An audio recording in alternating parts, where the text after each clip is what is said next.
Bon, je voudrais ici d'abord remercier le Seigneur le plus haut qui m'a donné cette opportunité de pouvoir accompagner mon jeune frère, le vice-premier ministre, le brillant vice-premier ministre de la Défense, afin de pouvoir contribuer tant soit peu à la situation que connaît notre pays aujourd'hui. Il est vrai que nous sommes agressés. Ça ne date pas d'aujourd'hui. Je crois que il y a de cela 20 ans, 22 ans, j'étais encore ici à l'époque où j'étais ministre des Affaires étrangères, où Mouzin m'a demandé de venir arrêter l'agression parce que le Sankour était tombé facilement, sans résistance. Mais ici, je me suis organisé avec la population de Bujimaï que je salue, une population héroïque, franchement, avec nos frères du Kabinda. Nous avons fait tout pour que Bujimaï ne tombe pas, pour que Kabinda ne tombe pas. C'est l'une des raisons d'ailleurs où ma modeste contribution, je ne cesse pas d'apporter au niveau du gouvernement, et ici plus particulièrement auprès de notre vice-premier ministre de la Défense, afin de pouvoir transmettre le message d'encouragement, de la résistance, de résistance, et surtout, vous savez bien que c'est notre frère qui est à la tête de ce pays. Hier, il est vrai que la population de Bujima, j'ai toujours dit, c'est une population exemplaire. Le gros des problèmes, c'est peut-être au Sankour, là où on ira demain. Mais ici, je dis même au vice-premier hier, il faut d'abord remercier la population de Bujima. Parce qu'on était tous debout à l'époque où cette agression a commencé. Et Bujima n'était pas tombé et Bujima ne tombera pas. Rappelez-vous, vous qui êtes encore jeune, à l'époque là, quand je suis arrivé vers 17 heures comme gouverneur, au niveau de la poste, il y avait au moins plus de 2000 personnes. Et quand j'avais dit au nom de Jésus, Bujima ne tombera pas, vous connaissez la suite. Bon, écoutez, il faut avouer que je ne suis plus gouverneur, je ne suis plus ministre des Affaires étrangères. Là, je m'occupe de l'AMIBA, donc j'occupe le poste de PCA. En tant que notable, en tant que fils de ce pays, je vous ai dit, le vrai message qui nous amène ici, je me réserve, je crois que le vice-premier ministre, c'est lui chef de la délégation, c'est le patron de la délégation, vous donnera le secret de notre mission. Mais pour ce qui me concerne, à l'époque, aujourd'hui, les bases que vous voyez là, il a vieilli. Vous voyez les Benoît Kazadi, vous voyez celui-là, Clinton, si c'est Clinton, ce sont des gens qui ont pris l'âge.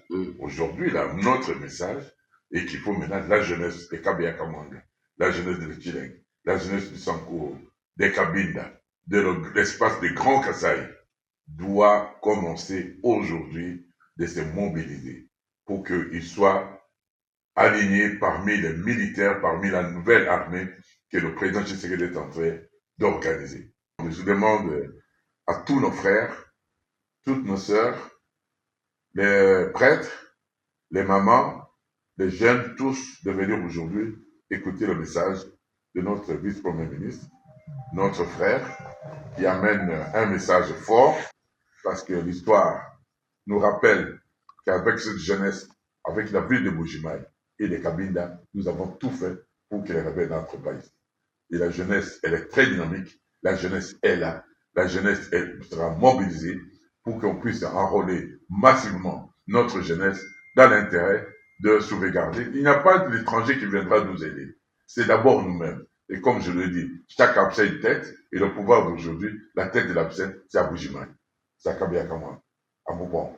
D'où nous devons sauvegarder, travailler des concerts pour que le message passe, qu'on recrute massivement, parce que l'armée, notre armée, qui connaît des petits soucis aujourd'hui, nous allons mettre un pansement rapidement, d'où il faut absolument, avec de nouvelles unités, avec une nouvelle philosophie et une nouvelle idéologie, que le vice-premier ministre de la Défense, qui s'engage, vous le voyez aujourd'hui, j'ai eu même pitié de lui, heureusement qu'il n'a pas notre taille.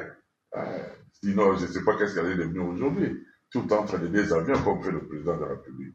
Donc, mon souhait est que la population soit calme. Nous sommes là. Et de la même manière, je ne vous ai jamais abandonné. Vous m'avez dit quand j'étais gouverneur ici, vous m'avez dit quand j'étais PAD de la MEBA, c'est nous qui avons donné des moyens pour que le Congo ne tombe pas, pour qu'il n'y ait pas de balkanisation. Je vous encourage d'aider encore le vice-premier ministre et le gouverneur pour que nous puissions travailler d'ensemble et sauvegarder et récupérer l'intégrité territoriale de notre pays. Aujourd'hui, le chef de l'État se démène. Notre grande victoire diplomatique que nous avons aujourd'hui, c'est la victoire du chef de l'État. Vous avez vu au niveau du Conseil de sécurité, je crois que c'est la toute première fois qu'il y a une demande de la République démocratique du Congo et qu'on convoque 2 fois de suite le Conseil de sécurité, le plus haut sommet de l'organisation au niveau international. Vous avez vu à Genève, où sont les droits de l'homme, combattre tous les pays derrière la République. Vous croyez c'est quoi? C'est pas tomber tout droit de son cocotier. C'est parce qu'il a fouillé le travail du président de la République.